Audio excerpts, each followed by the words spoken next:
Welcome back to नैंसू classes. First of all good morning to all of you. आशा करती हूँ कि आप सभी लोग अच्छे होंगे और अपनी पढ़ाई बेहतरीन तरीके से कर रहे होंगे। आज की इस वीडियो में हम कवर करने वाले हैं 22 सितंबर का करेंट अफेयर्स। आइए देखते हैं आज का करेंट अफेयर्स। पहला क्वेश्चन आपसे है, किस दिन को, यहाँ पर करिएगा, किस दिन को अंतर्राष्ट्रीय शांति दिवस के रूप में मनाया जाता है। तो आप सभी को पता होगा 21 सितंबर को हम प्रतिवर्ष अंतर्राष्ट्रीय शांति दिवस के रूप में मनाते हैं। और ये जो आपका दिवस है, इस दिवस की स्थापना संयुक्त राष्ट्र महासभा द्वारा 1981 में हुई थी। कब हुई थी? 1981 में हुई थी। किसके द्वारा? संयुक्त राष्ट्र महासभा के द्वारा। संयुक्त राष्ट्र महासभा द्वारा।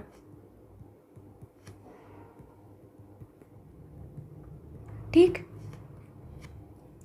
और जो इस बार का आपका ये दिवस रहा है, इस बार की 2022 की थीम क्या रही है? तो 2022 की थीम भी आप लोग याद रखिएगा कि 2022 की थीम हिंदी में रही है आपकी, जातिवाद खत्म करें, शांति का निर्माण करें। जातिवाद खत्म करें, जातिवाद खत्म करें, कौमा शांति का निर्माण करें। ठीक। इंग्लिश में क्या कहेंगे? End racism will peace. End END end racism RACISM racism comma will WILD will peace. ठीक। तो ये रही इस बार की थीम 2022 की। अब यहाँ पर दिवस हम रिवीजन कर लेते हैं फटाफट से। हम बात करेंगे 2 सितंबर की। 2 सितंबर को हम सेलिब्रेट करते हैं विश्व नारियल दिवस। 5 सितंबर को हम सेलिब्रेट करते हैं आपका शिक्षक दिवस और अंतर्राष्ट्रीय चैरिटी दिवस। 8 सितंबर का दिवस आपके लिए महत्वपूर्ण है, विश्व साक्षरता दिवस। 14 सितंबर को हम हिंदी दिवस मनाते हैं और 15 सितंबर को हम इंजीनियर्स डे सेलिब्रेट करते हैं। 16 सितंबर को हम ओजोन दिवस मनाते हैं, विश्व ओजोन दिवस। 18 सितंबर को हम जो है विश्व बांस दिवस मनाते हैं। 21 सितंबर को हम शांति का अंतर्राष्ट्रीय दिवस मनाते हैं। 21 के बाद बात करते हैं हम 25 सितंबर की। तो 25 सितंबर को हम अंत्योदय दिवस मनाते हैं और उसके बाद 25 सितंबर को ही हम विश्व नदी दिवस भी मनाते हैं। 27 सितंबर को हम मनाते हैं विश्व पर्यटन दिवस और 29 सितंबर को हम मनाते हैं विश्व समुद्री दिवस। तो ये आपके महत्वपूर्ण दिवस रहे। मूव करते हैं अभी नेक्स्ट क्वेश्चन पर। क्वेश्चन आपसे ये है कि किस केंद्रीय मंत्री ने सितंबर 2022 में स्केल ऐप लॉन्च किया है? कौन सा ऐप? Scale app. तो स्केल ऐप आपका जो है धर्मेंद्र प्रधान जी के द्वारा लॉन्च किया गया है। सबसे पहले तो आपको स्केल ऐप का पूरा नाम पता होना चाहिए, एग्जाम में कई बार हमसे पूछ लिया जाता है। तो इनका पूरा नाम है skill certification assessment for leather employees. Skill SKILL skill certification CERTIFICATION certification assessment ASSESSMENT assessment for leather LEATHER leather employee EMPLOYEES employees. ठीक। तो ये आपका पूरा नाम है, याद रखिएगा। और ये जो है चमड़ा उद्योग के कौशल सीखने, मूल्यांकन और रोजगार की ज़रूरतों के लिए वन स्टॉप समाधान प्रदान करेगा। ठीक। स्किल का पूरा नाम बहुत ज़्यादा ज़रूरी है। अब यहाँ पर हम बात करते हैं आपके जो जितेंद्र सिंह जी हैं, जो आपके केंद्रीय मंत्री, इनके बारे में आप काफ़ी दिन से इनके बारे में पढ़ रहे हैं। तो एक बार मैं फिर से रिवीजन करवा देती हूँ। आपके जो केंद्रीय मंत्री थे डॉक्टर जितेंद्र सिंह। कौन थे? Doctor Jitendra Singh. Doctor Jitendra Singh. Doctor Jitendra Singh ने 15 सितंबर 2022 को, कब? 15 सितंबर 2022 को विज्ञान और प्रौद्योगिकी विभाग के डैशबोर्ड का शुभारंभ किया है। किसके? विज्ञान और प्रौद्योगिकी विभाग के। विज्ञान और प्रौद्योगिकी विभाग के डैशबोर्ड का शुभारंभ इनके द्वारा किया गया है। याद रखेंगे आप लोग, ध्यान से आपको जो है चीज़ों को समझना है, उसके बाद आपको जो है इनको याद रखना है। इसके बाद आपके जो केंद्रीय मंत्री जितेंद्र सिंह हैं, इनके बारे में मैंने बताया था कि इन्होंने 21 अगस्त, कब? 21 अगस्त 2022 को पुणे से, कहाँ से? पुणे में। ध्यान रखिएगा, ये बहुत इंपॉर्टेंट है, पुणे में। इसीलिए बार बार बताती हूँ, पुणे में आपका इन्होंने भारत की पहली स्वदेशी रूप से निर्मित, भारत की पहली स्वदेशी रूप से विकसित हाइड्रोजन ईंधन सेल बस का शुभारंभ किया है। ये बहुत इंपॉर्टेंट है। कहाँ से किया गया? पुणे में किया गया है। किसके द्वारा? जितेंद्र सिंह जी के द्वारा ही किया गया है। ठीक, याद रखेंगे आप लोग। उसके बाद मैंने आपको कुछ और फैक्ट बताए थे, जैसे आपके जो इन्फॉर्मेशन एंड ब्रॉडकास्टिंग मिनिस्टर हैं ठाकुर साहब, अनुराग ठाकुर। कौन है ये? इन्फॉर्मेशन एंड ब्रॉडकास्टिंग मिनिस्टर, जिनको आप हिंदी में क्या कहते हैं? सूचना और प्रसारण मंत्री। तो अनुराग ठाकुर जी के द्वारा आपके 24 अगस्त, कब? 24 अगस्त 2022 को, 24 अगस्त 2022 को भारत के स्वतंत्रता संग्राम पर आधारित ऑनलाइन शैक्षिक खेलों की एक श्रृंखला जो है आज़ादी क्वेस्ट, क्या? आज़ादी क्वेस्ट जो है आपकी आज़ादी क्वेस्ट, ध्यान से याद रखना। आज़ादी क्वेस्ट का शुभारंभ किया गया है किसके द्वारा? सूचना और प्रसारण मंत्री जी के द्वारा किया गया है। उसके बाद मैंने आपको बताया था कि केंद्रीय कपड़ा और राज्य मंत्री हैं आपके दर्शन जरदोश जी हैं। कौन है? दर्शन जरदोश जी हैं। दर्शन जरदोश जी, इनके द्वारा आपका 22 अगस्त, कब? 22 अगस्त 2022 को नई दिल्ली में, कहाँ पर? न्यू दिल्ली में सिल्क मार्क एक्सपो का उद्घाटन किया गया। किसका? सिल्क मार्क एक्सपो का। सिल्क मार्क एक्सपो का उद्घाटन किया गया किसके द्वारा? आपके दर्शन जरदोश जी के द्वारा। और ये हमारे केंद्रीय कौन है? केंद्रीय कपड़ा राज्य मंत्री, केंद्रीय कपड़ा राज्य मंत्री जी हैं हमारे, ठीक, याद रखिएगा। मूव करते हैं नेक्स्ट क्वेश्चन पर। नेक्स्ट क्वेश्चन आपसे ये है, 1 मिनट आप दीजिए। क्वेश्चन है आपसे कि किस देश में सितंबर 2022 में काठमांडू के दशरथ रंगशाला स्टेडियम में अपना पहला साफ महिला चैंपियनशिप खिताब जीता है? तो ये आपको बताना है कि किसने ये आपका खिताब जीता हुआ है। तो आपको बताना है कि किस देश ने होगा यहाँ पर, किस देश ने आपका ये खिताब जीता है? तो ये बांग्लादेश ने जीता है। किसने? बांग्लादेश ने जीता है।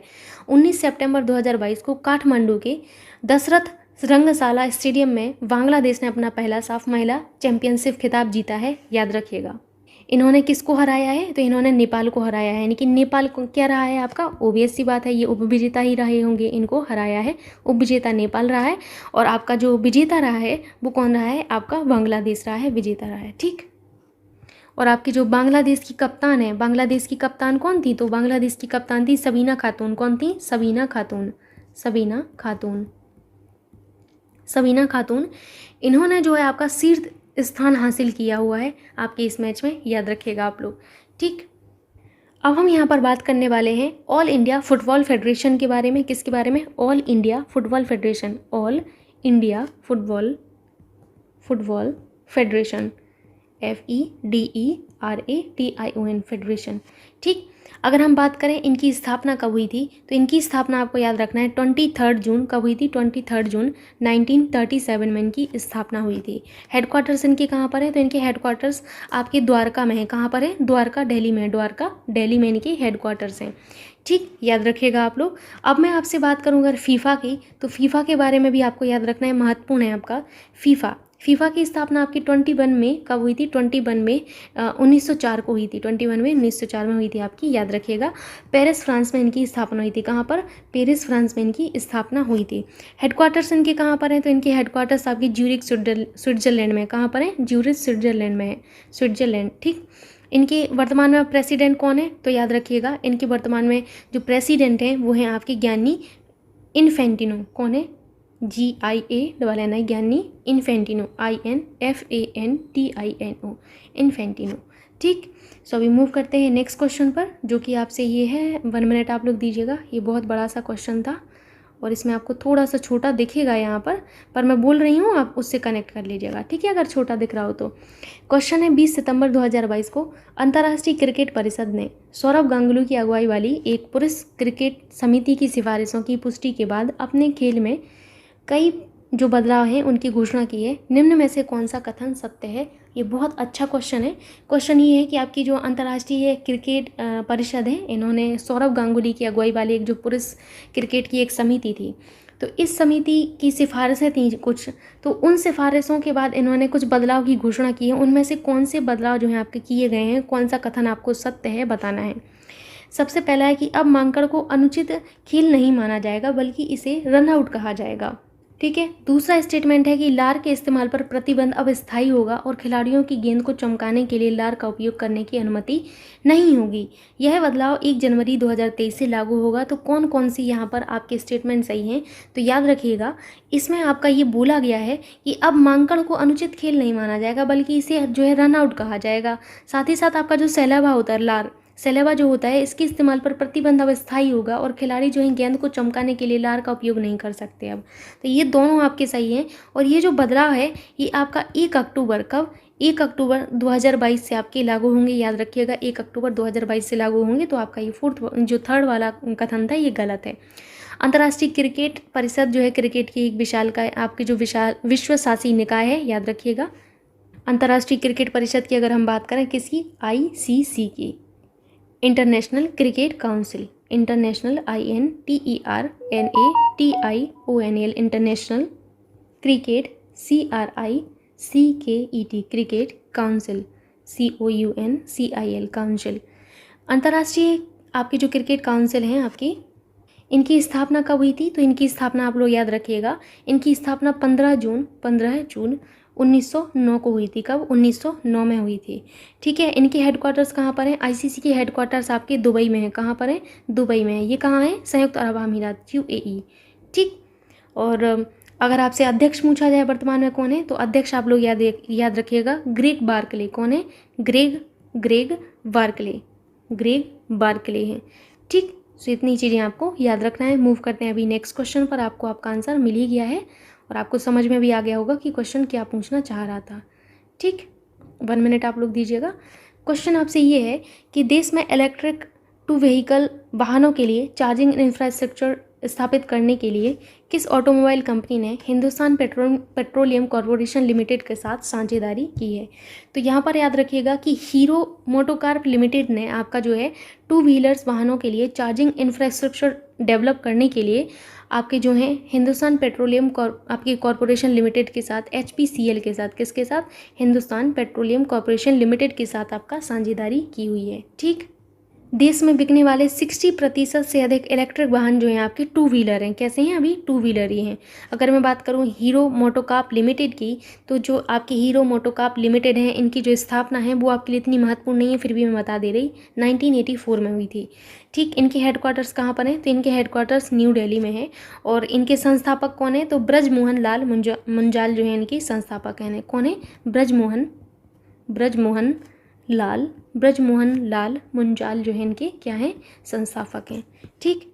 नेक्स्ट क्वेश्चन आपसे ये है कि फिनटेक प्रौद्योगिकी में नियामक सहयोग की सुविधा के लिए किस देश के केंद्रीय मंत्री ने भारत के अंतर्राष्ट्रीय वित्तीय सेवा केंद्र प्राधिकरण के साथ भागीदारी की है?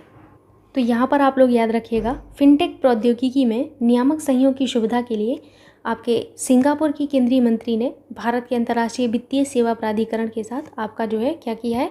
भागीदारी की हुई है। ठीक।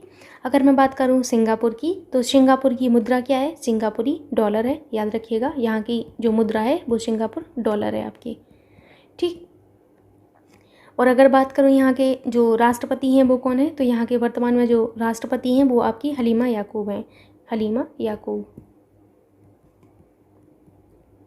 याद रखिएगा। मूव करते हैं नेक्स्ट क्वेश्चन पर। और नेक्स्ट क्वेश्चन आपसे ये है कि ICC के नए बदलाव के अनुसार एक बल्लेबाज को गेंद का सामना करने के लिए कितने समय में तैयार होना होगा? ये बहुत अच्छा क्वेश्चन है और इम्पोर्टेंट क्वेश्चन है आज का, कि आपके जो है ICC के जो बदलाव किए गए हैं उस बदलाव के अनुसार एक बल्लेबाज को गेंद का सामना करने के लिए कितने समय में तैयार होना होगा? तो 2 मिनट में। कितने मिनट में? 2 मिनट में तैयार होना होगा। ठीक। 20 सितंबर 2022 को आपके जो अंतर्राष्ट्रीय क्रिकेट परिषद है ICC ने सौरभ गांगुली की अगुवाई वाली जो आपकी पुरुष क्रिकेट समिति है इनकी सिफारिशों के बाद कुछ बदलाव किए हैं। और मैंने अभी आपको बताया हुआ था क्या बदलाव आपके किए गए हैं। ठीक। एक ये भी आपका बदलाव किया गया है। याद रखिएगा कि आपके नए आने वाले बल्लेबाज को पिच पर पहुंचने में 2 मिनट के भीतर जो है गेंद का सामना करने के लिए तैयार होना होगा, जबकि आपके T20 क्रिकेट के लिए 90 सेकंड का आपका जो है समय जो नियम है वो आपका अपरिवर्तित है। ये आपका एज इट इज़ है। किसके लिए? T20 के लिए तो आपका समय अपरिवर्तित ही है 90 सेकंड। कितना? 90 सेकंड। इसमें कोई बदलाव नहीं किया गया। और ये जो परिवर्तन है मैं बता चुकी हूँ कि 1 अक्टूबर 2022 से आपका लागू होगा। कब से? 1 अक्टूबर 2022 से। नेक्स्ट क्वेश्चन पर मूव करते हैं जो कि आपसे है कि भारत और डैश ने 20 सितंबर 2022 को द्विपक्षीय रक्षा सहयोग को बढ़ावा देने के लिए आपके समझौता ज्ञापन पर हस्ताक्षर किया है। तो याद रखिएगा भारत और मिस्र ने, किसने? भारत और मिस्र ने 20 सितंबर 2022 को द्विपक्षीय रक्षा सहयोग को और बढ़ाने के लिए समझौता ज्ञापन पर क्या किया है? इन्होंने हस्ताक्षर किए हुए हैं। अगर मैं बात करूँ मिस्र की, तो जब आप अफ्रीका का मैप देखेंगे तो आपको पूर्वोत्तर अफ्रीका में आपको ये दिख जाएगा। मिस्र की कैपिटल की अगर मैं आपसे बात करूँ तो मिस्र की जो कैपिटल है वो क्या है? मिस्र की कैपिटल है आपकी काहिरा। ठीक है, क्या है? काहिरा है। मिस्र की मुद्रा क्या है? तो मिस्र की जो आपकी मुद्रा है वो है आपकी मिस्र पाउंड। क्या है? मिस्र पाउंड आपकी मुद्रा है, याद रखिएगा आप लोग।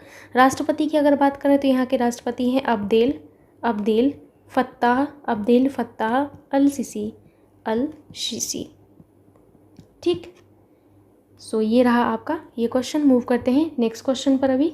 और नेक्स्ट क्वेश्चन आप सभी से ये है कि सितंबर 2022 में भारत के प्रतिष्ठित Asia Pacific institute of broadcasting development की अध्यक्षता कितने वर्षों के लिए बढ़ा दी गई है?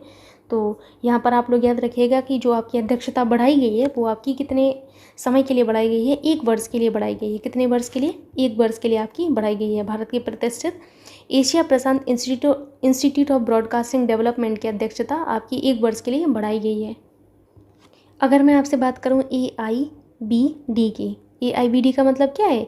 Asia Pacific institute of broadcasting development. Asia Pacific institute of broadcasting development. तो आपके AIBD जो हैं इनके अध्यक्ष कौन हैं? तो इनके जो वर्तमान में अध्यक्ष हैं वो आपके प्रसार भारती के CEO मयंक अग्रवाल हैं। कौन है? प्रसार भारती के CEO कौन है? मयंक अग्रवाल। और आपके AIBD की जो स्थापना है वो आपके 1977 में यूनेस्को के तत्वाधान के पश्चात आपकी हुई थी। इसकी मेज़बानी अगर देखी जाए तो इसकी जो मेज़बानी है वो आपका मलेशिया गवर्नमेंट के द्वारा की जाती है। किसके द्वारा? मलेशिया गवर्नमेंट के द्वारा की जाती है। मलेशिया सरकार। और अगर आपसे ये पूछा जाए कि इसका सचिवालय कहाँ पर है, तो इनका जो सचिवालय है वो आप याद रखिएगा। सचिवालय कहाँ पर है? कुआलालंपुर में है। कुआलालंपुर में है। तो इतनी चीज़ें इनफ हैं इनके बारे में, AIBD के बारे में। सो ये रहा आज का आपका करंट अफेयर्स। आशा करती हूँ कि आपको समझ में आया होगा और आपको अच्छा भी लगा होगा। सो प्लीज़ आप लोग वीडियो को लाइक करना एंड शेयर करना ना भूलिएगा। Thank you so much.